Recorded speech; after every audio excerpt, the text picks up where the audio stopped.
Madame, mademoiselle, monsieur, bienvenue à Métro News. Voici les principaux titres qui seront développés aujourd'hui.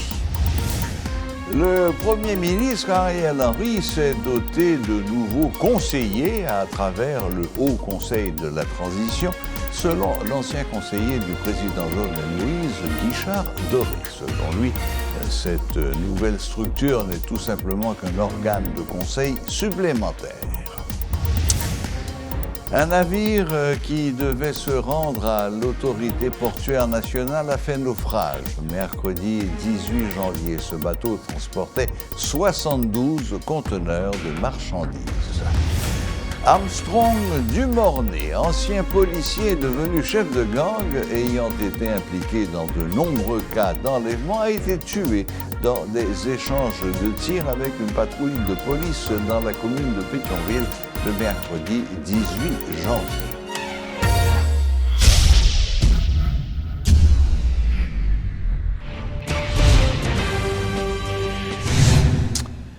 Lors d'une opération menée par la police à Tabar 60 dans l'après-midi du dimanche 15 janvier, 3 bandits ont été tués dans des échanges de tirs avec les forces de l'ordre.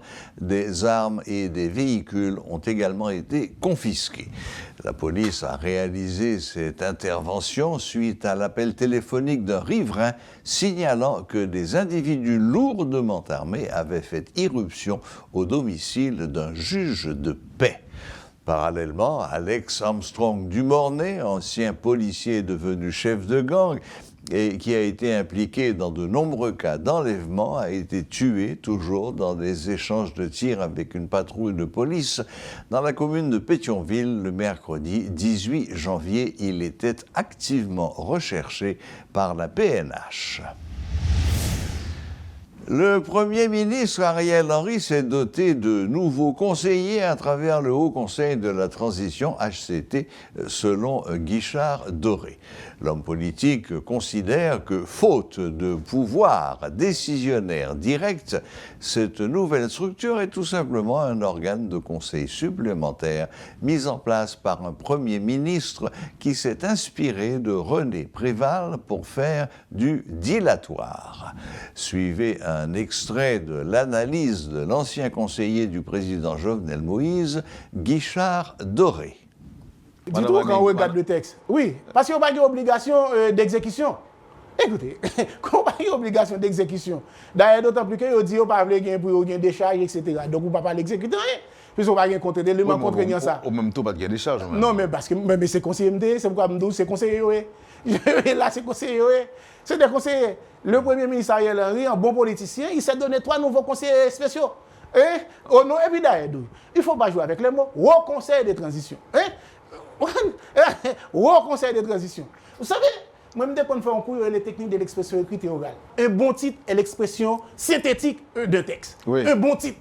Est-ce que le titre ça traduit Haut Conseil de transition? Ariel voulait en farine. Vous participez? Mais vous pas une mission de contrainte. Puisque pas si vous avez une mission de contrainte là, vous avez besoin de charges. Il n'y a pas une mission de contrainte là. L'État a ça, il n'y a pas une mission de contrainte là. Donc c'est des conseillers. D'ailleurs, pour moi, le titre ne reflète pas ce qui est décrit dans le document. Haut Conseil de transition. Vous comprenez? Donc c'est un mauvais titre. Vous comprenez? C'était des conseillers du Premier ministre, les conseillers spéciaux du Premier ministre. Pour moi-même, c'est ça lié. Parce que tout ça, on mettait là-dedans, tout conseiller fait ça. Tout conseiller net. À début, son conseiller compétent, bien entendu. Le conseiller Premier ministre, le Premier ministre, après, il va faire consultation avec les partis politiques. Généralement, il demande des conseils. Si même elle n'est pas le même bon conseiller, elle fait ça pour lui. Vous comprenez? Vous êtes mandaté par le Premier ministre pour faire ça. Donc, pour moi-même, Ariel fait un bon barrage, un bon élève de René Préval, et où les mounions dans la farine. Pour moi, c'est ça le fait là. Oui, donc, il s'est donné 3 nouveaux conseillers. Mais si je me en place, je ne peux pas quitter le titre ça. Ah oui! Parce qu'il faut être cohérent intellectuellement. Je ne peux pas quitter le titre là. Haut Conseil. Soudain, le Conseil de transition, c'est déjà bon. Mais pour nous, Haut Conseil. Vous levez la vie, mais quand on regarde les détails, le diable est dans le détail. Quand on regarde dans le mandat pour un petit alinéa, c'est des fonctions des conseillers du Premier ministre. Il s'est renforcé. Il va être avec bien sûr. Il te dit de fermer. Je me dit, mais mauvais, moi-même, j'ai recruté 3 nouveaux conseillers. Attendez. Pas moindre. Milan Maninga, professeur de droit constitutionnel. le président de la Chambre de commerce de l'Ouest, un membre du secteur protestant. Vous comprenez? Oui, je suis un homme d'ouverture. Donc, mais pas dire son haut conseil. Parce qu'un bon titre est l'expression synthétique d'un texte. Oui. Pour moi-même, titre là, il pas traduit, ça définit. Or, haut conseil de transition, ça veut dire que tu as imposé un bagage Ariel. Or, texte n'a pas dit ça. Mandat n'a pas dit ça. Donc, pour moi-même, ils sont des conseillers spéciaux du Premier ministre. OK? Donc, Ariel s'est arrangé pour occuper la fonction du président et du Premier ministre. Oui, parce que tu as une bataille, tout le monde a besoin d'installer dans le Parlement. Je dis pas question. Pas question. Oui, c'est dans le Parlement. Au conseil de transition, moi, je me dis, Ariel s'est fait avoir. Premier, me dit, au conseil de transition, dit, je suis d'accord pour le président dans la tête. Ou même le conseil présidentiel. Oui. Et puis après, là, je regarde, et puis même si il y arrêté, je dis, ah bon, il s'est donné des nouveaux conseils spéciaux. Aussi simple que ça. Aussi simple que ça. Un bateau du nom de Catalina Blue, qui transportait 72 conteneurs de marchandises, a fait naufrage ce mercredi 18 janvier.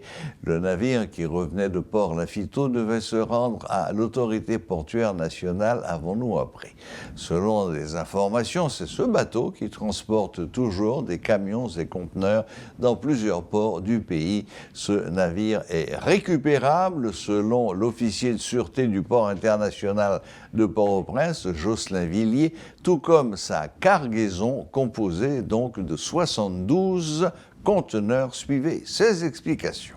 APN n'a responsabilité aucune, parce que APN c'est régulateur dans le système portuaire. C'est lui qui gère, régule l'activité, mais il n'est pas géré aucun terminal, sauf terminal de Port-au-Prince. Matin, nous avons fait une première rencontre avec toute entité qui est censée impliquer dans le transport maritime. Nous avons un agent maritime, nous avons une autorité portuaire nationale, nous avons un directeur de cabotage, directeur de sécurité, et responsable de la FITO. Et nous avons un propriétaire bateau qui était là tout. Donc ensemble, nous formons un comité qui va gérer l'incident, parce qu'un incident a une façon de gérer. Et à travers le comité, nous avons une responsabilité et une enquête qui est déjà lancée pour nous connaître qui permet que l'incident soit arrivé. Bon, non, incident, quand même, il y a un bail qui passe, mais c'est l'enquête là qui va dire nous qui ça. Pas anticiper de rien. Est-ce que le bateau n'est pas récupérable? Oui, le bateau est récupérable, ça prend un temps, ça prend un petit temps. Mais c'est l'enquête là, et depuis le matin, nous avons deux plongeurs qui fait des plongées sous-marines, qui vont regarder qui s'est passé et comment on a commencé à récupérer le conteneur d'abord, et ensuite comment on a fait le bateau et retourner à la surface. Combien de conteneurs tu as dans le bateau? Je crois que le conteneur était environ 73 conteneurs. Qui s'est là-dedans? Non, je ne sais pas si c'est un conteneur. Je ne sais pas exactement ce qui est dans le conteneur parce que je n'ai pas un manifeste là avec moi. C'est la douane, si vous avez des informations, c'est la douane pour ta contacter. Et en tant que journaliste, au mieux informé que moi, on connaît qui s'est passé sur la route nord qui est impossibilité qui est pour les gens qui quittent Cité Soleil pour arriver à Gonaïves, pour arriver à Saint-Marc. Donc la FITO, c'est dans la zone ça allié. Donc pour avoir une idée de quelle difficulté il y a pour continuer à passer dans la zone. Environ 70% de ça nous consommons dans le pays, malheureusement, c'est à l'étranger de sortie. Consommation a toujours été même bagaille là. Donc, il faut que nous continuions à desservir la clientèle là.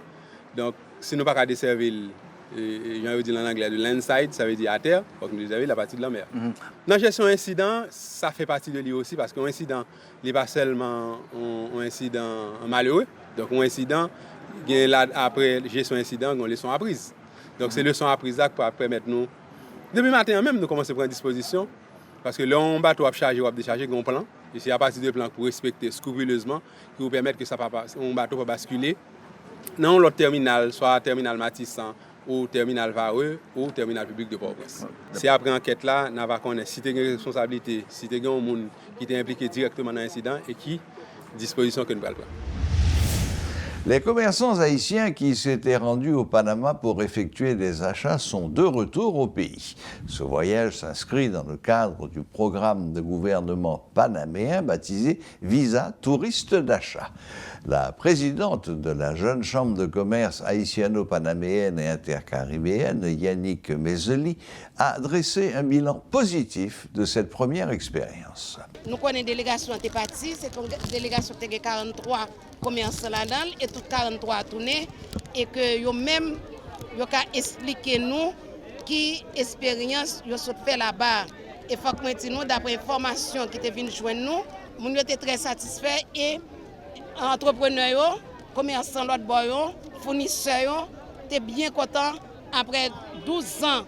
Nous pas sous sol Panama, nous retourner, ils étaient vraiment contents ouais commerçants haïtiens. Yo ba nous tout accueil qui possible. Ambassadeur haïtien qui Panama avec toute équipe li recevoir nous depuis dans l'aéroport là. Président Frison débarquer vinn chercher nous. Fait tout encadrement possible, tout accueil qui possible que moun sa yo bay avec délégation haïtienne nan. Nous sentons contents. Moun yo content tout entrepreneur qui te voyage avec nous yo là nous capable garder mais tout moun yo et centre commercial tabac chambre commerce haïtiano-panaméen et m'kwe c'est une réussite liée pour tout peuple haïtien et c'est ça nous demander pour que peuple haïtien souvent yo mette nous en situation yo dit nous que depuis dans Guinée nous te divisé youn pas vle l'autre mais nous même dans équipe panois nous voulons montrer et ça yo dit contraire de ça yo dit sentiment ça qui gagne et ça nous-mêmes nous voulons mettre la caille nous pour nous permettre que haïtiens Haïti pour que nous mettions tête nous ensemble pour nous capables de retirer Haïti dans salier là. La Commission nationale des marchés publics, CNMP, organise 2 journées de formation les 19 et 20 janvier à l'intention des fonctionnaires de l'État et notamment des directeurs généraux et des ministres. Comprendre le fonctionnement de la CNMP dans son intégralité avant de donner son aval sur la passation des marchés publics est l'un des objectifs principaux de cette séance de formation. À cette occasion, la CNMP lance une opération baptisée « Veillez en haut, veillez en bas ». Les contrôleurs financiers vont pouvoir jouer leur rôle de manière plus efficace. La Commission nationale des marchés publics est convaincue que la formation des agents publics en tant qu'instrument majeur pour la mise en valeur des ressources humaines est le garant du renouveau administratif qui conditionne l'accomplissement des progrès escomptés dans la mise en œuvre de la réforme. À cet égard, elle prend l'engagement de faire sa part. Elle prend l'engagement de jouer pleinement son rôle. Elle prend l'engagement de jouer sa partition. Mais en même temps, elle mise sur la participation de tous les acteurs de la chaîne de passation des marchés publics pour que la boucle soit bien bouclée. L'objectif de cette série de formations est un rappel, mais c'est également un appel à l'engagement. Pourquoi un appel à l'engagement? Parce que ça n'a fait qu'on y a là, dans le niveau marché public, ça n'a fait qu'on y a dans le système, c'est une véritable opération. Une opération qui nous baptisée dans le CNMP, veiller en haut, veiller en bas. Parce que nous lisons pile article, nous entendons pile d'intervention sur le marché public, mais quel que soit le problème qui est dans le marché public là, c'est sur le CNMP. On parle de corruption, la CNMP. On est en retard, la CNMP. Dossier mal monté, la CNMP. Dossier mal traité, la CNMP. Décaissement fait en retard, la CNMP. Vous faites couper dans le marché, la CNMP. Donc pour tout le monde, la CNMP c'est la chaîne, la CNMP c'est le système, alors que la CNMP c'est un élément du système, c'est un maillon de la chaîne. Donc nous avons PAM, ou même comme contrôleur financier, ou Guérol ou même comme comptable public, ou Guérol ministre, directeur général, ou Guérol c'est tout le monde net qui est concerné dans cette c'est pour question de CNMP, c'est pour question de Cour des comptes, mais c'est question de tout le monde. Donc si nous voulons le système vraiment en bonne santé, il faut que nous veillions en haut, veillions en bas. Veillions en haut, veillions en bas. Qui ça pour nous? Eh bien, comme contrôleur financier, comme comptable public, de s'y arriver dans le ou pas, ouais, eh bien, plan annuel de passation de marché ministère là, eh bien, pas qu'à avoir autorisation, pas qu'à avoir décaissement.